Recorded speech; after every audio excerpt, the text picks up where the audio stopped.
to start to change your perception, your narrative, and just really be super uncompromising and say, you know, I'm going to change my beliefs and my thoughts about this person, place, or thing.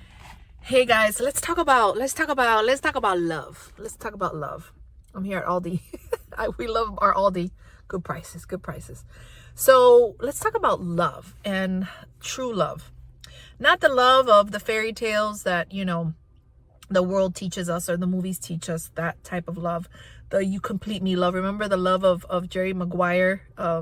You complete me. I loved that scene because I was really addicted and so codependent and always looking for love outside of myself. I'm so detrimental in the sense of just suffered so much looking for love outside of myself. And I'm sure that every single one of you can relate to that, looking for love outside of yourself.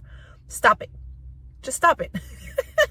Maria, stop it. Me, stop it, right? It took me that long to say that's it, no more. So we have to understand what real love is. And we have to see that nothing outside of us can complete us. We are already whole and complete. We're totally and completely complete in God, as God. I know it's super cliche, but we are whole and complete. And when we put all of our trust, all of our wanting and desire for something outside to complete us, we suffer big time. And it's also hard on the other person because then the other person, you know, they're responsible for your happiness. And that's not love. Love is not sacrifice. You know, love is you want the person to be where they want to be. And that's been really hard for me to learn and to understand now with I'm in my second marriage. I've been with my husband almost 8 years. And my whole prayer is always, you know, we're together good, we're not together good. And that's what love is. Love wants a person to be where they want to be. And that is true love. And we're not taught that in the world. You know, we're taught that, you know, it's neediness. It's the other person needs to make you happy. You're right, they're wrong. That's what the Course calls a special relationship. We need to start to come into healing our special relationships and coming into our holy relationships, which is really hard because you have to take responsibility for your stuff.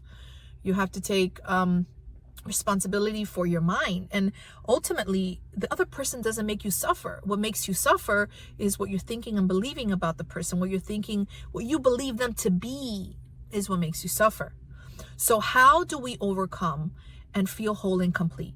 First thing, like I said, stop it. Just decide that you're going to stop it, that you're so willing. You're willing to see it differently. You're willing to experience love differently. You're willing to see love in another way. And two, what's going to help too is to start to change your perception, your narrative, and just really be super uncompromising and say, you know, I'm going to change my beliefs and my thoughts about this person, place, or thing. I'm going to realize that, you know, my narrative that they're wrong or they're mean is not true. You know, it always comes back to you. Everything's a mirror. How are you wrong? How are you mean to yourself? Not expecting for the other person to make you happy, not making them be what you want them to be. That is not love. To begin to allow people to be exactly the way they are. And it doesn't mean that you accept abuse. It doesn't mean that you accept them to, be the way that they are, and if they're hurting you, love says no and love leaves. Love it moves. But get your head straight, get your head clear before you make any decisions. Don't come from judgment, come from responsibility, and then you make your decisions from there.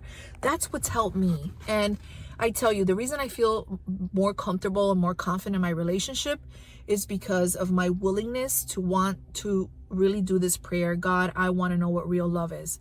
I want to love this person. And what that means is that I release my judgments. I let go of them needing to make me happy, them needing to complete me. What I do with Christian every day is just, take responsibility for my stuff, say sorry if I need to say sorry, communicate if I need to communicate, but to come from a place that they are not my problem. He is not my problem. My problem is my cuckoo mind and the narrative and the stories it makes about Christian or the situation. That is so freeing. So I invite you, my friends, to take this teaching in. It will change your life, and you're so worthy of that. To have relationships that are harmonious, that are loving, that are aligned to your true nature. The time has come to stop suffering in relationships, and to also save those relationships that are going well, but we sabotage them because of our narratives. And I'll share more on this at another time about relationships, but go out there and make your relationship shine. You deserve it.